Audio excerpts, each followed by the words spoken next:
So for some odd reason, people are throwing the Urban Magic Johnson's name around when talking about Ben Simmons. Out of all people, Doc Rivers, who played during the same time as Magic, made that comparison. He said this, quote, "Before the three-point line was really popular, there was a guy named Magic Johnson. No one cared that he didn't make threes or shoot threes. They just loved how Magic played. I wish we could look at Ben more like that than needing him to be Steph Curry, because he's not going to be, nor could Steph be Ben. I think people put these guys in boxes, and they should put it in a winning box. Like, how does he affect winning? Ben affects winning in a big way for us." End of quote. So that drew many comparisons over the two. Shaq compared him to Magic Johnson. USA Today did as well. And there are countless Sixer blogs that try to make the case with numbers. And we need to stop it now. Now I will concede that there are some similarities with their style of play. They are both tremendous passers, although Ben Simmons has failed to reach over 10 assists per game or to lead the league in assists. Magic Johnson averaged over 10 assists per game for a season 9 straight years, and he led the league in assists 4 times.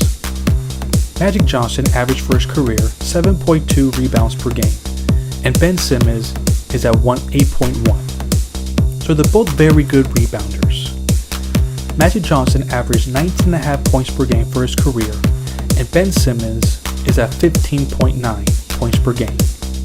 And that right there is the main difference that we want to talk about. It's their scoring ability. And if we look closely and actually analyze how Magic Johnson got his points, you'll see that Ben Simmons has a lot to learn if we want to draw any comparisons to them. So let's look at where Ben Simmons gets the majority of his points. Here's a screenshot of his shot location data from basketballreference.com. We see that his average distance from his field goals made is 4.4 feet. Those are Shaq numbers.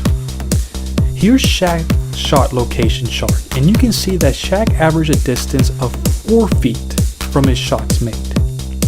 So his shooting range is comparable to the 7'1" center who weighs about 330 pounds or more. Shaq stations himself down there because why else would you want this beast of a human to be anywhere else in the floor? And Ben Simmons ain't no Shaquille O'Neal. But the fact is that Ben Simmons is an atrocious shooter from the outside. We see from 10 feet out to the three-point line, he averaged around 27.5%. And you know what's crazy? From 10 to 16 feet, Shaq is more efficient from that range. What is going on here, guys? Shaq averaged 31% from that range. It's ridiculous how bad his shot is, and he knows this. That's why for his last playoff appearance, he shot a grand total of 1 shot outside the paint, and it was a miss. As far as his free throw woos, last postseason he averaged 50% from the free throw line, and this postseason he averaged 34%. The worst Shaq has done in the postseason was in 2007 when he averaged 33% from behind the line. That is pathetic for a professional basketball player. Now the shot location data first became available for the 1996-97 season, so we don't have a detailed look at the range that Magic shot from. But we can look at some examples from some of his games that are available to get an idea of what he was capable of. There was this random game that I selected in 1987 against the Seattle Supersonics, where Magic had the stat line of 34 points on 13 of 24 shooting, 13 assists, and 10 rebounds.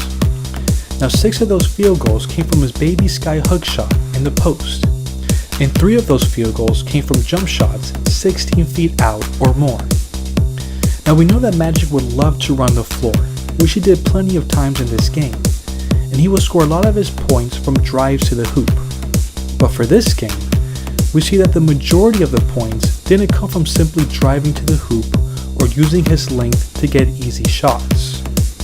So we can see that Magic throughout the years of his career was able to add more offensive moves to his game.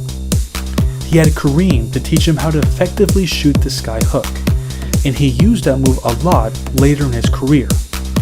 In fact, if you watch a lot of his highlights from his legendary 1987 season, you're going to see that a lot of his shots came from that sky hook. Another area of his game that he got better at was his outside shooting. He certainly had the ability to make perimeter shots, even if his three-point field goal percentage isn't very flattering. However, we know that during his playing days, three-point shooting was seen the way we see long two-pointers now, as a stupid and inefficient shot. So that's why he averaged for his career 1.2 three-point attempts. However, if you look at his 1989/90 season, he averaged 38% from the three on 3.5 three-point attempts. He shot 276 three-pointers that season. Ben Simmons has a total of 34 for his career. Magic almost had that amount in his rookie season when the three-point line was first implemented. And you look at, for example, the 1990 playoffs against the Phoenix Suns, where he had back-to-back 43-point games. And Magic Johnson was making it from all over the floor. He was more than capable of creating his own shot from the post, driving by his defenders, and shooting over the top of his defenders. And then we have another piece of evidence that shows that Magic was an above-average shooter. There was 2 seasons where he shot over 90% from the free throw line. He even led the league in free throw percentage in the 1988/89 season. So with his offensive versatility and his iconic playmaking ability, he would always cause problems for the defenses, and we know how successful his Lakers teams were in the postseason. 5 titles and 9 finals appearances in the span of 12 years. So if you want to compare Ben Simmons to the greatest point guard in the history of the game, then that's fine. But you don't have much of an argument. The similarity in numbers don't tell the whole story of Magic Johnson's game. We have video evidence that his offensive game improved and he added things to his game. Many of us have come to the conclusion that Ben Simmons has been the exact same player offensively since he came to the league 4 seasons ago. And because of that, we have seen that he has been hurting his team in the postseason instead of helping them. Now, Doc Rivers says that Ben Simmons is committed to improving his shot in the offseason, which isn't the first time we've heard this.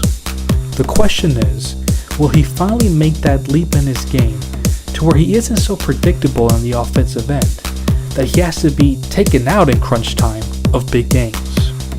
I never saw Pat Riley doing that to Magic. But it's possible that he can make that leap. We saw it with Magic Johnson. But in the meantime, their names shouldn't be mentioned in the same breath. Thanks for listening.